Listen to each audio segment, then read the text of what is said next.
Hack Redcon podcast continuing. We've got Rudd in the chair. What's up, brother? Hey, how's it going? Doing great, man. Glad to see you. What do you think of the show so far?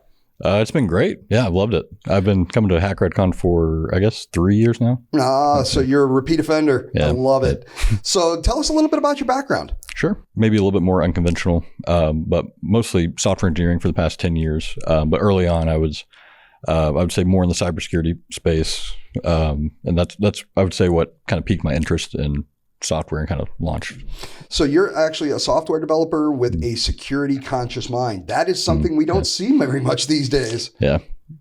It feels pretty uncommon. It feels like it was probably more of a thing back in the day, but now it's, especially with agile programming, that is something that from day one, I just said, this is a bad idea. I love the DevOps engineers who are like, I don't care about security. It's ephemeral. It's only going to be here for 30 seconds. Well, I got 30 seconds. That's a window of opportunity for a dude like me. Sure. Yeah. So what do you say to the people about, in the development space about security? Because I have only met a couple of people like you over the course of my 30-year career, and anytime I can get somebody that is a security conscious developer, I think what you have to say is extremely powerful. Yeah, I would say the best time to start it is from the very beginning. And the closer you can get to it, like from the beginning of the product development or whatever your software is, the better off you're going to be.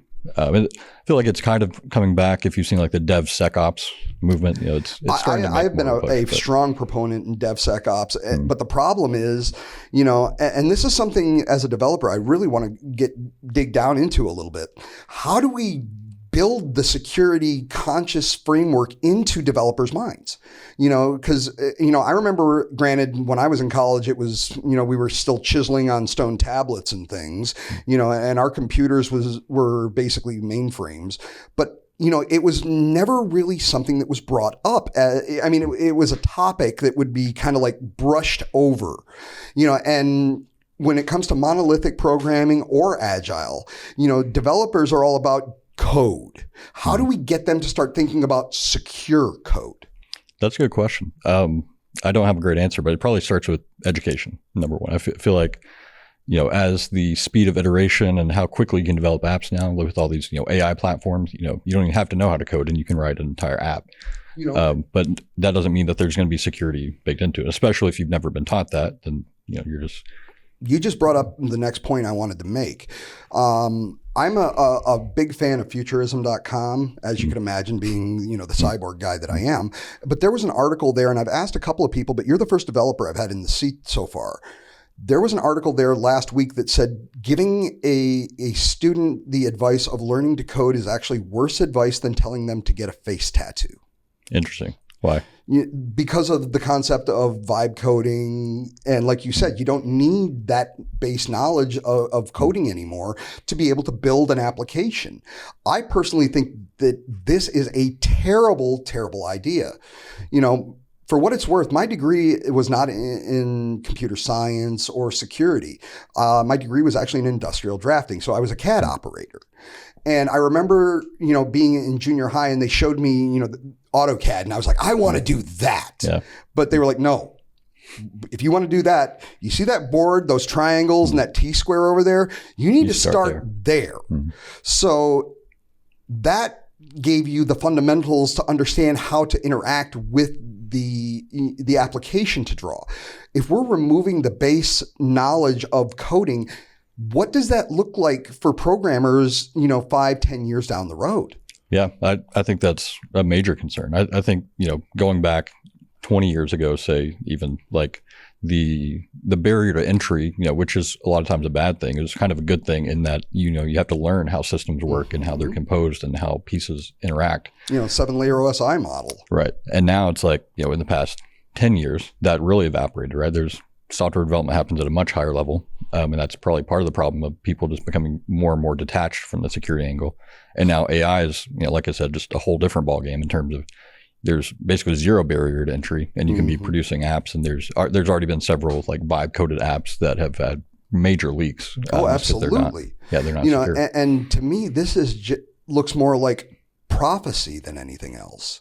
You know, especially with the AI, and even when it comes to AI, there's LLM, there's ML. You know, we can't call it one thing because it's not.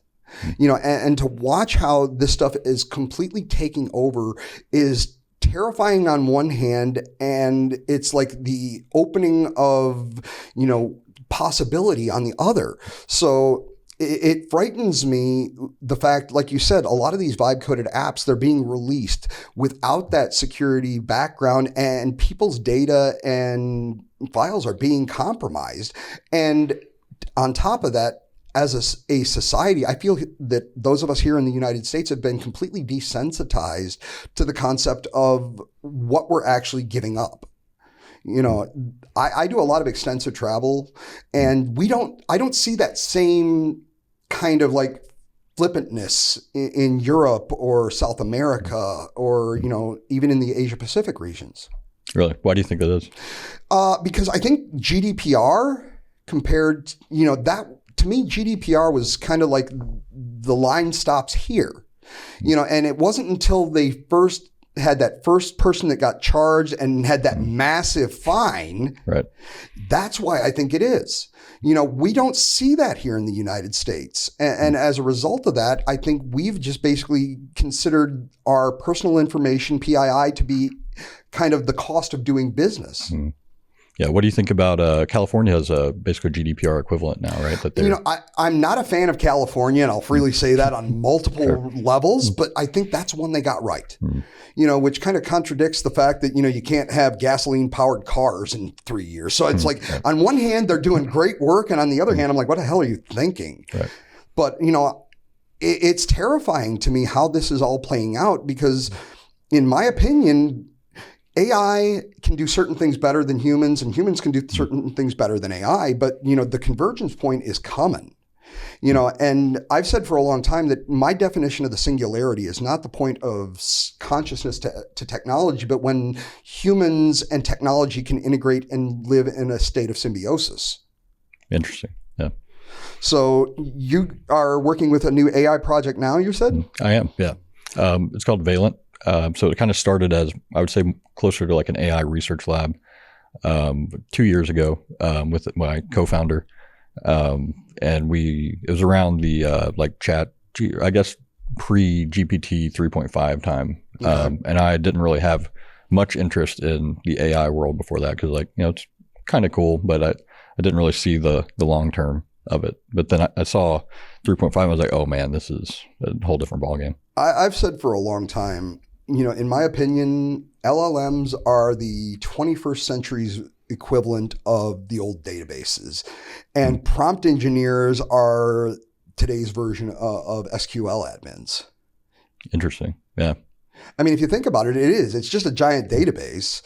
And, you know, it used to be where, and I think this is one of the differentiators between AI, LLMs, and the old ways of doing thinking is, once again, you needed to understand the language in which the computer was talking. You know, select something from this table where the conditions equal this. You know, we've done the same thing, and realistically, prompt engineering is nothing more than the next phase of Google Foo. Interesting. So do you see LLMs as less of a like mass consumer product, like in the same way that databases, you know, aren't used by the average person? I think that's the other thing. Okay. Database engineers and SQL was limited to the people that understood how to use it. And I think the LLMs and their ability to use native language has just completely destroyed the barriers of what we would have considered to be gatekeepers of knowledge in the past. Right. Just fully democratizing that technology and making it accessible to everyone. Right. Yeah. And in some ways, I think that's a good thing. But the fact that these models are training off of the questions, there are certain individuals out there who are probably great people in general, but they're not anybody I would want behind a keyboard. True. Yeah. How do you leverage the AI in your new venture and to make it work for us as opposed to against us? What we do mostly today, it's kind of a more general platform, but today the focus is in the, I guess we'd say, like RFX space. So RFPs, RFIs, RFQs. The sales cycle. Exactly. So for MSPs, enterprise software companies, all these people that operate in that like very project-based sales world. Yeah, that's the world I just came out of. Yeah. So we basically will take an RFP, might be 50 pages, might be 250 pages, digest it, and basically build the workflow from it. So what are my requirements? What are the deliverables, the milestones of the project?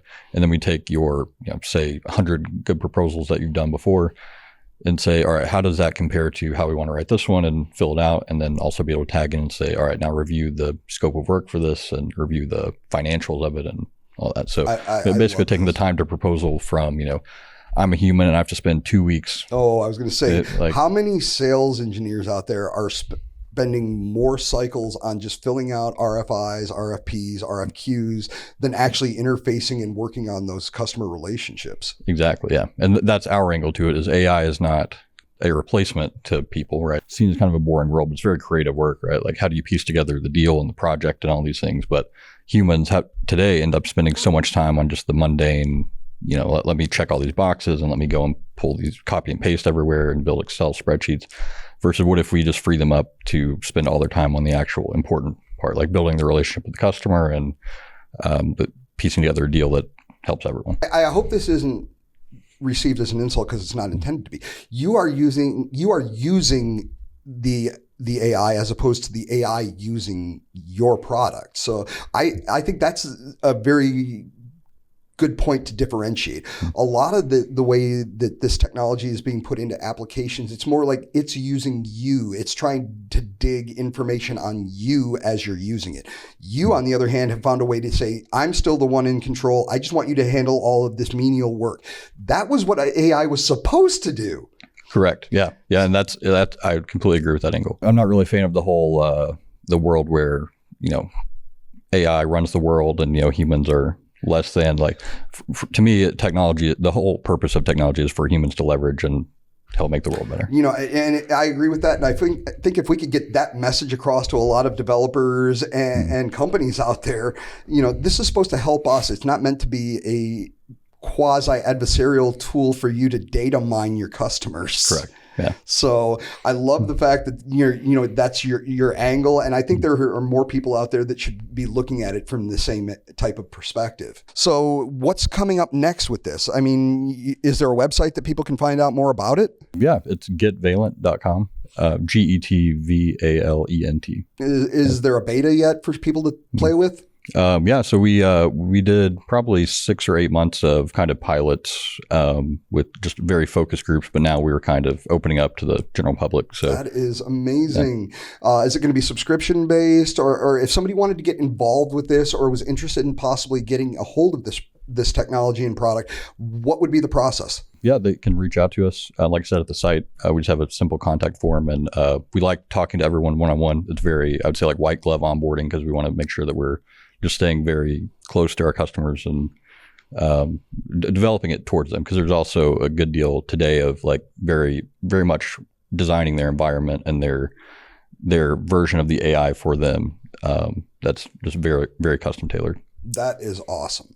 So any upcoming events, anywhere that people can find you out in the wild if they want to have a conversation, if maybe they want to buy you a drink? DEF CON? I've never been. I would like to. Yeah. Oh, well, hey, ask around. There's always ways to get there. And if you show up, look me up. I'm going to be around. I will make sure that you have an amazing time. Awesome. Yeah. So any contacts that you want to throw out? LinkedIn, Instagram, anything? Yeah. LinkedIn's probably good. Ryan Rudd, RUDD. Message me there. I'd love to get in touch with people and just talk tech, AI, whatever it is.